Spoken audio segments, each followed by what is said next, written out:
Hey guys, it's your boy Rocco. I wanted to share with you guys a new fitness app that I've been using called MTNTOUGH. If you're serious about pushing your limits and building your mental toughness, you gotta go check out MTNTOUGH. This isn't your average fitness app. It's built for those who never back down from a challenge. MTNTOUGH started by training backcountry hunters for multi-day, high elevation, rugged terrain, and the ability to pack an elk in mountains. The training translated so well to the tactical application that many special operations, military, first responders, and law enforcement officers use the app today. You can see on their YouTube channel that they've been sharing their knowledge and training with guys like the 75th Ranger Regiment, which I was also a part of. This app allows you to train wherever you are with minimal equipment requirements. So whether you're in the gym, outdoors, at home, you can access top-tier workouts that fit your goals and lifestyle. In other words, you have no excuse. I have gone through my phases of my workouts, trying to get big, trying to get better, trying to get faster, trying to get this, and currently, this is the app I'm using. I want to be more functional in the field while out there with the Border Patrol filming what happens day in and day out on the borders. Download MTNTOUGH app today and use the promo code Borderland to get a 14-day free trial and 1 month free. That's 6 weeks of MTNTOUGH at no cost. Go get them. The only reason that I would argue that Harris talks about immigration at all is because they do realize it's an important issue for the voters. And it's an important issue for the voters because now it's finally come home and cities are feeling it, whether it's New York or anywhere else, they're feeling the impact and the cost of it all. And, you know, neighborhoods are starting to say, well, hold on, what about us? We've been asking for improvements from the city government for decades, right? And we're seeing all this money being funneled out to folks. How about something for the citizens? That's not racist. That's not anti-immigration, right? That's just, I would argue, that's just good common sense. You take care of your citizens. Every country does it. Yeah. And yet we seem to have a political class that apologizes for it. The opinions of the guests and host are their own and do not represent the opinions of Ironclad, the Border Patrol, or the Department of Homeland Security. We cut through the partisan talking points. We're not interested in perpetuating fear. We're interested in seeking truth, hearing what's really going on America's borderland. Welcome to Borderland, an Ironclad original. I am your host, Vincent Vargas, and on today's episode, we have Mike Baker, a 20-year CIA operative whose focus is on counterterrorism and counter-narcotics.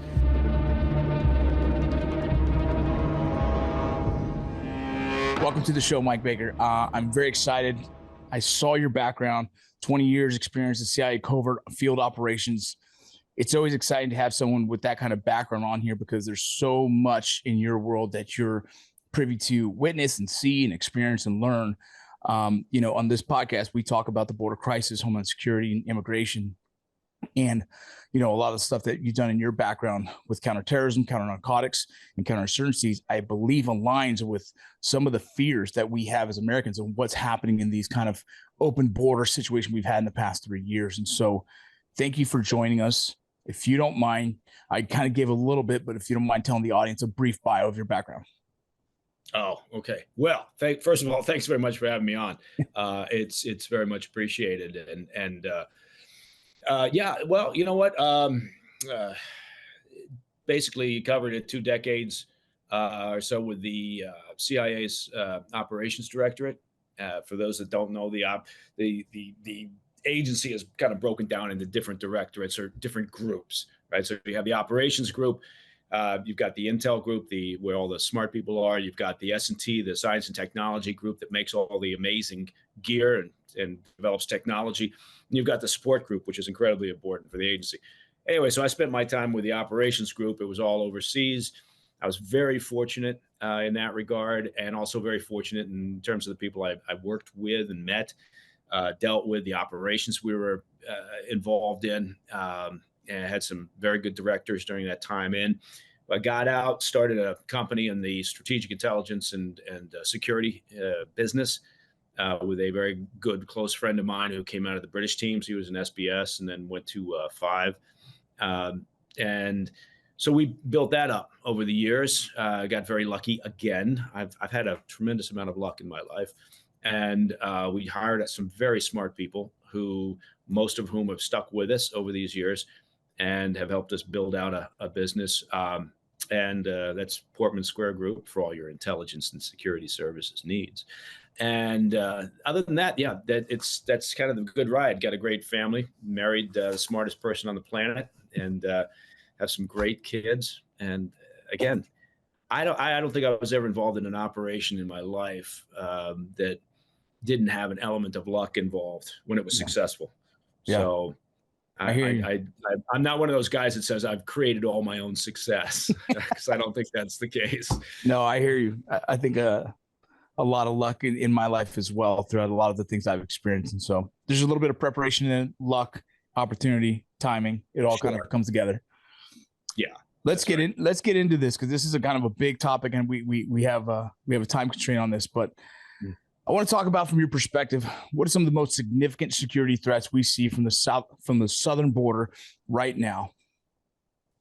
Yeah, I think that the top line, you can put it all into one sentence: the inability currently, and for some time now, of the U.S. government to know who is crossing our border and entering the country. That's it, right? I mean, if you want to go with a top line story here, the idea that we're vetting people, look, that CBP folks will admit, that's not happening. At best, someone comes in and maybe we check the name supposedly that they have against a U.S. criminal database. And if they haven't been in the U.S. and haven't convicted a crime, they're not on the database. We don't have the ability to reach back to wherever they're coming from and do a variety of due diligence, of background investigation before letting somebody in. And the government's already admitted that they are getting people showing up without identification, and they're taking their word. The person says, "This is my name." And they're going, "Okay, well, you don't have any identification, so all right." And then they let them in the country, oftentimes with a free airline ticket to go somewhere. So that is, if you don't know who's entering your country, you can't be maximizing your ability, which is the government's prime directive, is to protect its citizens. You can't do that. You're failing, right? If you don't know who's crossing your border, because a small percent, I'm not saying everybody, but a small percentage of those individuals, you can guarantee have nefarious intent. Yeah. Yeah, I imagine, just from your experience alone of all the stuff that you've done in your life, there's certain countries that you are probably more keen to be aware of. And, in recent years, we have had countries from all over the world that we have not seen crossing our borders now. What are some of those countries that you would say that we should probably pay a little bit of attention to that might have nefarious, and not all of them, obviously, but would lead you to believe like that's someone to pay attention to? Right. Look, and that's the thing. People who roll their eyes when you talk about national security or you talk about the border, right? Some of them fall in the category of well-meaning. Some of them fall in the category of morons and gormless idiots, right? Some of them have their own agenda, whatever that agenda may be, right? And they're willing to dismiss this. But there is no national security without a secure border. So when you talk about the countries that we're seeing, obviously from going back through the global war on terror, right? I mean, there's certain countries in that fold, right, that you have to be concerned with, and whether that would be Afghanistan, Iraq, Sudan, Lebanon to some degree. Although I got to tell you, the Lebanese people are fantastic for the most part. It's a beautiful country that's, again, falling apart because of an Iranian-backed proxy group. I'm disappearing down a rabbit hole there. But the traditional countries where we've had to deal with radical Islamists, right? Those are obviously on there. Coming from the South, Venezuela. Look, a third of Venezuela has left that country over the recent past because of the desperate conditions there. But we're also getting a criminal element coming up from Venezuela and some other countries in Central America and South America. That's a problem. That's on the criminal side for the most part, rather than the terrorism side. You've got China, and we've seen ridiculous numbers of Chinese crossings coming in, particularly through the San Diego sector, that area.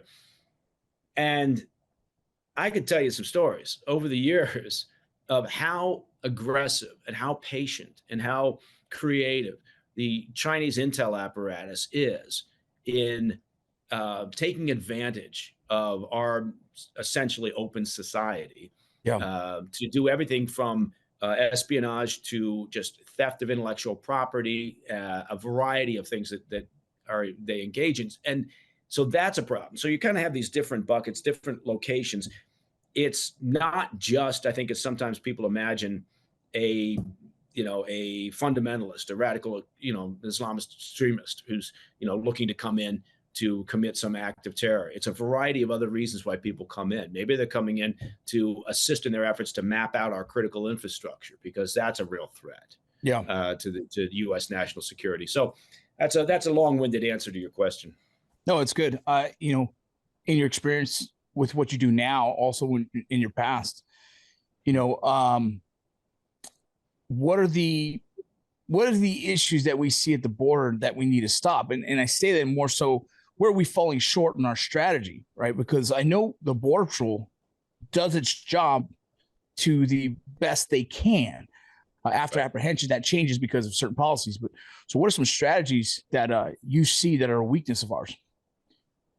Yeah, I think a lot of this comes down to political dysfunction, right? Because as you've just pointed out, we could do the job, right? If the relevant agencies had sufficient resources, you can secure the border, right? You can bring personnel and technology and physical security, to play and have a secure border. Other countries do it, it's just that for whatever reason, we seem to be incapable of it. And part of it is also, it gets kind of gridlocked up in Washington, D.C., because, people push back and say, well, it's an immigration problem and we should be welcoming, well, of course we should be, right? That's how the country was built up. That's an old saying, and it's true, right? But you can have a secure border and you can have a fair and reasonable and effective immigration system. But we don't have that, because we tend to send midwits to Washington, D.C. for the most part. There's some very good politicians, don't get me wrong, but for the most part. And so I think there's some basics. You have to ask yourself, well, how do we properly resource? If what they're doing is they're saying we're letting people into the country because we don't have, as an example, enough detention beds, right? We don't have enough places to put people. Well, okay, then maybe you've got to limit the number of people coming in that would get put in that category. So maybe you need something akin to the Remain in Mexico policy, right? Yeah. Maybe you need to be serious about this idea that when you're seeking asylum, you go to the first safe jurisdiction, the first safe area, right? And people are crossing through a variety of safe countries to get to the States and then claiming asylum. And we're like, yeah, okay, fine. Please come back to court and see us in 3 years. It's if people actually understood how asinine, the political policies have made the process that good people are trying to deal with, right, within the agencies, they'd be astounded. I think sometimes people say, well, people are very critical of government. I don't think they're critical enough. Yeah. So. Yeah, I agree. With the new president in Mexico starting, do you believe that some of her new politics, her new policies might help with this issue? I don't think so. I don't think we should be looking for any sea change there. AMLO is basically her mentor. I don't believe that she's going to suddenly, unless it's in their best interests, okay? And it's only going to be in their best interests if a U.S. administration makes it that way, right? So, if all things being equal, and I hate to get, overly political. I'm not crazy about that. But if all things being equal, if, as an example, in November, if the Harris administration or if Harris wins, there's not going to be a sea change between Harris and the Biden administration. There wasn't a sea change between the Biden and Obama administrations, right? They're going to continue those same policies. Anybody who believes this idea that she's the change maker, it's got to be a fucking idiot, because under what terms is she a change maker, right? But anyway, again, I apologize for that, and I know Sure. that gets overly political, but I'm just saying the only way that another country is going to change their policies is if it's clear that that's in their best interests because of what may impact their relationship with the U.S. And Mexico is certainly in line with that, right? Now, Trump's got his own issues, et cetera, right? But if he comes in and he reinstates remain in Mexico, and we get a little bit harder edged on some of these things. I'm not talking mass deportations. I think practically speaking, that just doesn't work. Yeah. Right? But you can resolve problems going forward, right? So that's, again, I apologize. I sometimes kind of disappeared down a rabbit hole. No, it's okay. I mean, you're absolutely correct. When I was a border patrol agent, the countries that could actually seek asylum were a very small list. And so anyone else that came across said they wanted to seek asylum, they'd be like, that doesn't make sense for you. Someone who's coming from Mexico, they'd be like, no, they say the cartel, like, that's not a reason. It's not on the list of reasons. So we're sorry. And currently it's not like that. Anyone from any country can seek asylum and will get the opportunity to enter into the country while they have the due diligence of getting seen by an immigration judge, who then at that point will make a determination of their case. The problem that we have with that, only about 2% even show up for their court date. So now you have millions. Yeah, that's the number, about 2%. And so the millions that have been released into the country under the pretenses of seeking asylum and waiting for their court date has now been lost into the system.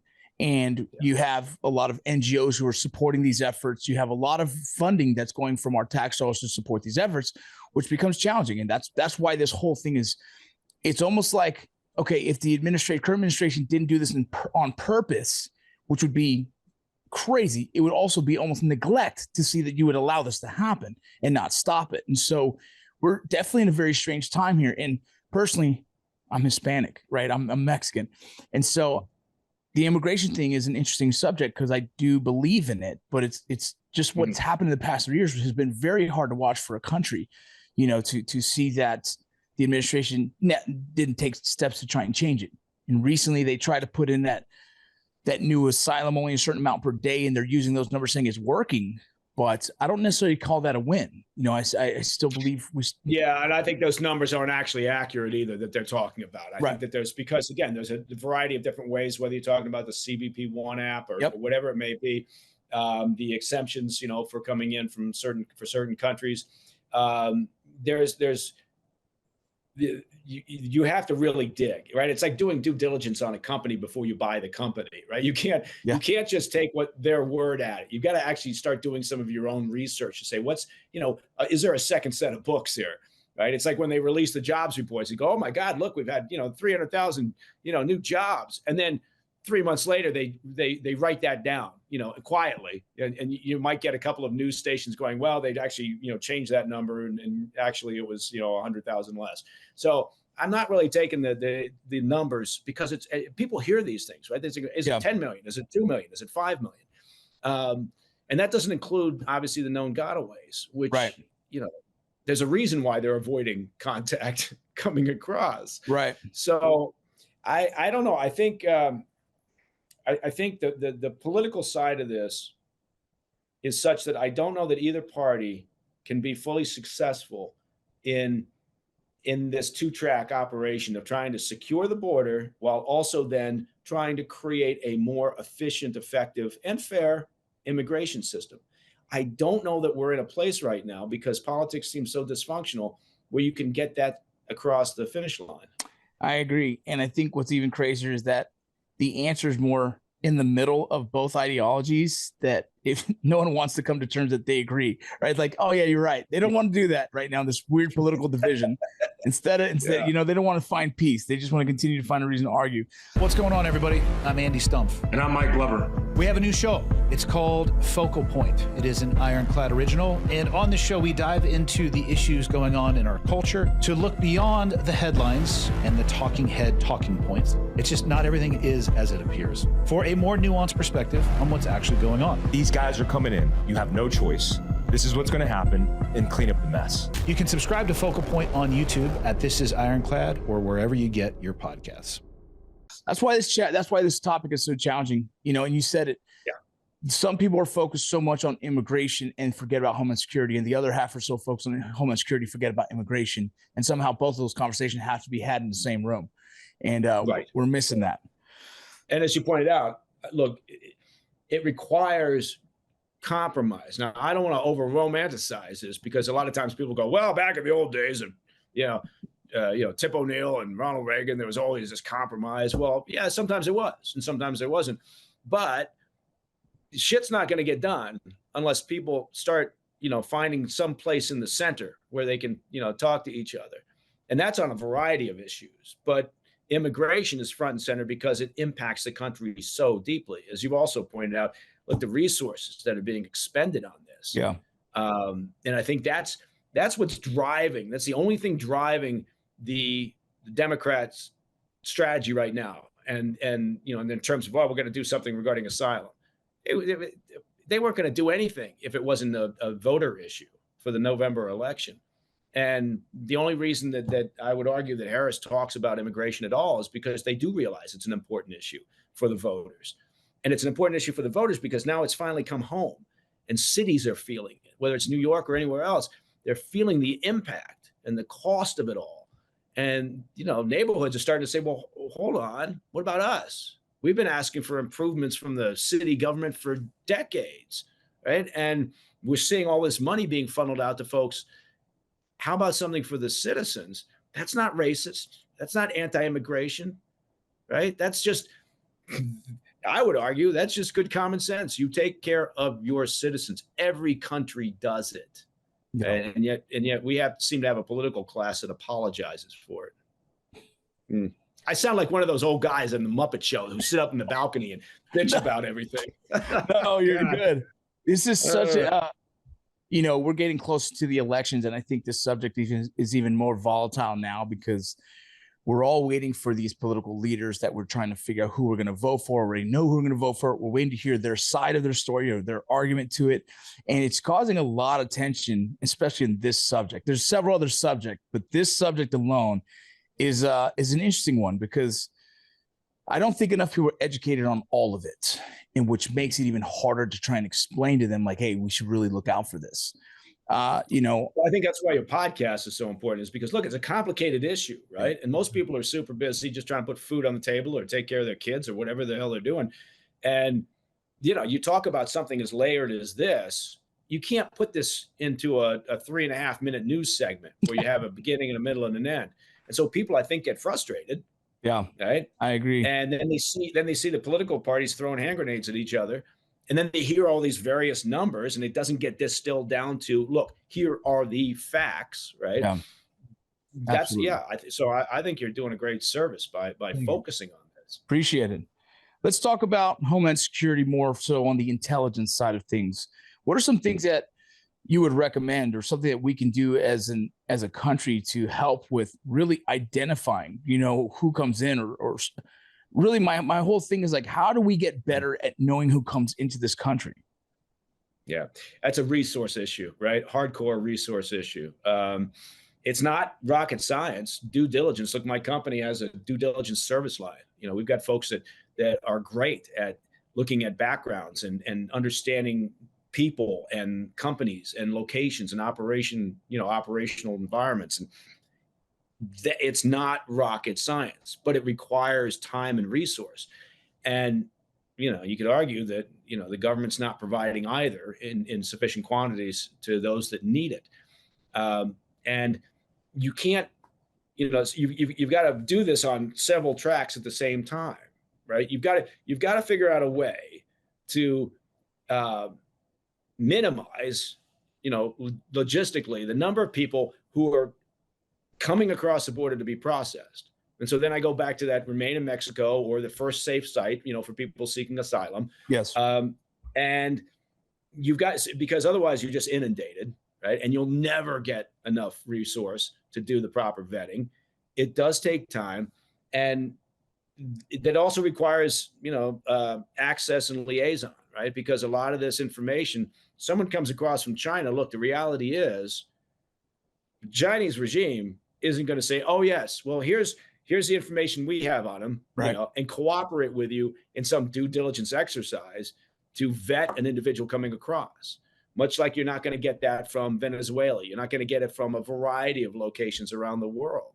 And so you have to build that capability internally, and we can certainly do that, right? Yeah. We can, but it's almost, I think when people look at it, it's almost too daunting in terms of the money that it would cost, the time that it would take for processing each individual. And so therefore, then what you get is, you get a breakdown in the system when we start letting people in and we really don't know much about them. Yeah. And again, that's just the people that are encountered, right? It doesn't count for the people who are coming across without any contact with law enforcement. So I'm not saying it's not difficult. Don't get me wrong. I'm just saying it's doable. We could do it, but it takes willpower and it takes several different approaches at the same time, right? It's not just saying throw more money at it so you have more access to data and you have more time and more detention beds and you can hold more people while you're doing the vetting process.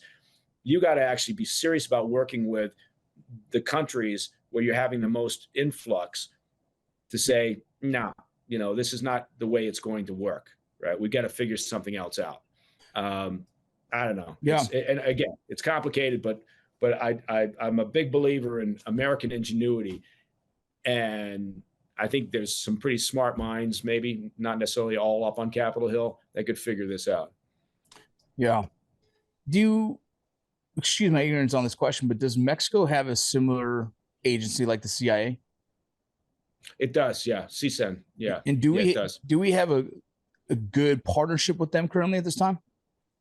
We do. Yeah, that's a really good question. And yes, we do. And it's really it's kind of the way it works with a lot of countries, right? Like, what am I trying to say? Well, people may read some headline about, the U.S. administration is at odds or getting crosswise with another country. And that may be the case, right? In sort of the political sphere but oftentimes those countries, whichever it may be, it could be, it could be Mexico, it could be, pick another country, Pakistan, right? We do, but behind the scenes, off the radar, there are things that are working well, right? And oftentimes those are the intel relationships, right? Because in a lot of countries, not all of them, but in a lot of countries, you're dealing with a less bureaucratic organization, or maybe a less political to some degree organization. And so you tend to get good cooperation, and oftentimes it's the same with the Bureau and some of their counterparts overseas. You get good cooperation, even though the headline that the people see is, oh, geez, these two countries seem to be at a little bit at odds. So yeah, with Mexico, the relationship with CSEN is very good. What do they focus on similar things like the CIA? Do they focus on counterterrorism and drugs? And if they do, is there any kind of concern that they've been corrupted by just like the financial backing of what a cartel has? Because from everything you hear about politics there, it is so kind of inundated and almost weaved into the system that there's some kind of corruption. And I'm curious about, if you have any insight on that. Yeah, I think there's a sense that, what do you call it? There's sort of this endemic corruption that exists. Yes, sir. And it's created this environment, right, in Mexico where obviously, people don't trust the police, as an example, right? You get so much unreported crime because they think perhaps why bother, or maybe this is going to cause me more trouble, right? So you have very few trusted institutions. The Marines would be an example of for the most part, a trusted institution down in Mexico. But the corruption problem in terms of the intel organization, it's an issue, right? But when you're in intelligence and you're dealing with other folks, liaison partners, with the exception of a handful, right? The UK being one of them, you're always a little bit pragmatic, right? You're always a little bit realistic about how far the shared agenda goes. Yes. Right. So, it's a bit of a dance. Do you share everything? Well, no. Do they share everything? No. Right. No. But you also go into it knowing look, in this particular environment, yes, corruption has been an issue. Yes, the cartels, try to get their fingers in everywhere, right? And so is that a possibility? Of course it is. So you act accordingly. Yeah. I've worked with some law enforcement officers from the Mexican side, and there's people there that have great intentions and really want to see the country thrive.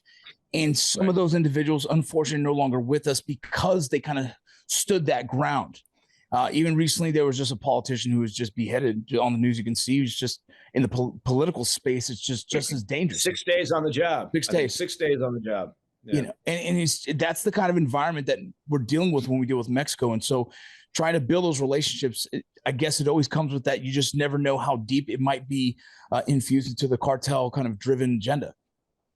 Well, and I mean, you go back a couple of administrations, and there was an attempt, right? There was an attempt to try to fight back against the cartels and the drug culture, and that resulted in some horrendous violence, right? And eventually, the population was just getting tired of it, right? I mean, I think on one level they understood, well, this is okay. This is probably the right thing to do is to fight back, but look what it's creating, right? Yeah. And so I think then they backed off, and then the subsequent administrations kind of said to themselves, well, we'll do what we've done in the past, which is we'll manage it, right? Yeah. As opposed to try to defeat it. We'll come to terms to try to limit that violence that exists and just manage the problem. So yeah, it's a great point, right? That you raise in terms of how do you interact with any partner overseas. But I think with Mexico, we're so intertwined. I've got family down there, right? Yeah. It's an amazing place. But we're so connected. And yet sometimes, depending on the administration, sometimes the US doesn't seem to act that way. Right. They don't seem to understand how much more we could be getting on both sides out of this relationship, right? Yeah. If we could figure out a handful of things. So it's frustrating. It's been frustrating, I know, for years on both sides. But the reality is, if we want to fix the immigration problem, we want to fix the border security issue, we have to have a better, tighter partnership with whomever is operating down there, whoever is in charge in the government. Yeah, I agree. It's an interesting time. So yeah, well, that's an understatement. I say that you just won my understatement of the year award. Look at that. I try not to scare my wife with all this information. I tell her, yeah, it's weird time. Yeah. No, hey, trust me, I know. I go out and I give a speech, and a lot of times I'm just talking about whatever, a variety of international crises and hotspots and everything. And my wife, who's incredibly smart, afterwards, if she happens to be there when I'm giving a talk, wherever, she'll say, God, you're really bumming these people out. You got to stop depressing everybody. Yeah. You got to finish on an up note, right? So I'd be like, I don't know what that means, like a medley of show tunes. Yeah, just throw a joke at the end. You should be fine. Throw a joke in there. Yeah, that's right. That's right. I mean, you look at the world, geopolitically, there's everything you see in the news right now, from Ukraine to Israel to everything. I believe it is a scary time. I don't fear anything currently right now, but I know what war looks like, and I know what it looks like kind of brewing. And in your opinion, do you think there's a good potential for us heading to war soon?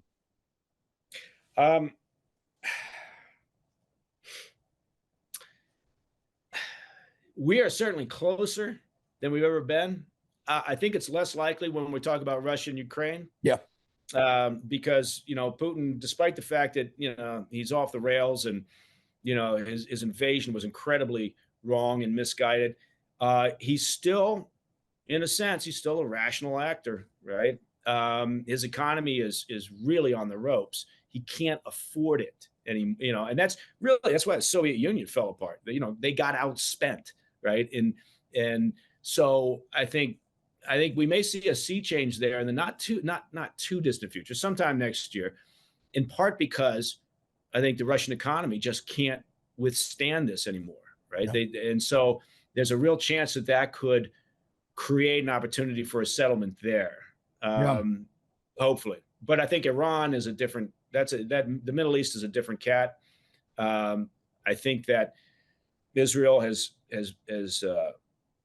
made a decision. I think that if not now, when are they going to deal with the top line problem, which is the Iranian regime, not the Iranian people? Great people, great history, great culture. They've been under this regime's thumb for an ungodly amount of time. And the IRGC, the Revolutionary Guard Corps, which has its fingers in every part of the Iranian economy and has made a lot of money off of it, much like the Hamas and Hezbollah leaders that profited off of all this. But all that crisis, all that instability, the Hamas, Hezbollah, Houthis, Islamic Jihad, they're all, creations in a sense of the Iranian regime. Yeah. So I think what's probably happened at this stage is I think Israel has said, look, we can't do this. We can't have another one of these 7 Octobers, right? They know that Hezbollah was planning to do the same type of operation up north, which explains in part why this onslaught to take out the leadership. And now Hezbollah is saying, well, we might be open to a truce. But you could put a ceasefire in place in Gaza. You could put ceasefire in place up on the Lebanese border. You're just putting lipstick on a pig, right? You still got the same problem. You got the Iranian regime and the IRGC, which have the stated objective of destroying Israel. So yes, if Israel goes straight at Iran, maybe their military, infrastructure facilities, in a serious way, and Iran retaliates, I don't know that they will, because the mullahs and the IRGC actually probably want one thing more than they actually want the destruction of Israel, and that's to stay in charge, right? Yeah. They probably want to stay in power more than anything else, which is kind of a typical, condition of a despot. And so they may not react, they may not escalate. But if they do escalate, then the U.S., regardless of who's in charge, will step in. Yeah. I think you can count on that. Not boots on the ground, but in a very meaningful way. We've already got amazing resources deployed out there, right? So they're in harm's way already. And they're taking fire from the Houthis, as an example. Yes. In the Red Sea. So, yeah, I take your point. We're close. But this, never say never. Maybe we get some sea change. It would be wonderful to see some popular uprising within Iran finally from the people saying, look, enough is enough, and move the mullahs and the IRGC out. I don't know that that's realistic, but that would be a happy day. And a lot of regional players in the Middle East would not be upset to see that regime and the IRGC gone. And last question, I know you're short on time here, but I want to make sure I ask this. That's in the lines of that same argument or same conversation. Do you fear, because of the massive influx of illegal immigration that's happened in this country, that there could potentially be some attacks here in our own soil? Absolutely. Yeah, without a doubt. I think it would be willfully naive, ignorant, or whatever you want to call it, to imagine that some people haven't taken advantage of a very porous border to come in with nefarious intent, and whatever that intent is, whether it's just to be in place, whether it's to recce sites, whether it's to meet up with potential support operating already in the country, it would be insane not to be gaming out what that could be, and that's obviously what local, state, federal law enforcement and others are doing, is trying to mitigate that risk. But as a government, they've made that risk more than it needs to be. They're not mitigating it. They're increasing it by allowing for a more porous border and not taking the problem seriously. I think they're getting close. Again, a lot of whether it's Republicans or Democrats, politicians tend to take things seriously once they realize it could jeopardize their position, right? Or their chances of re-election. So I guess it doesn't really matter if that's what prompts them into more action, fine. Yeah. But people have to unask the sofa in Washington, D.C. and get serious about this. Absolutely. Sir, I appreciate your time, honestly. I hope we get more time, just me and you. I'll hit you up directly. We'll connect. But honestly, your expertise in this subject and everything is appreciated. Thank you so much. No, likewise, man. I've really enjoyed the conversation. You got a great program here. Thank you so much. You have a good day, sir. You too. Take care, man. Thank you for listening to Borderland and Ironclad Original. Don't forget to share and tell your friends. Until next time, see you later.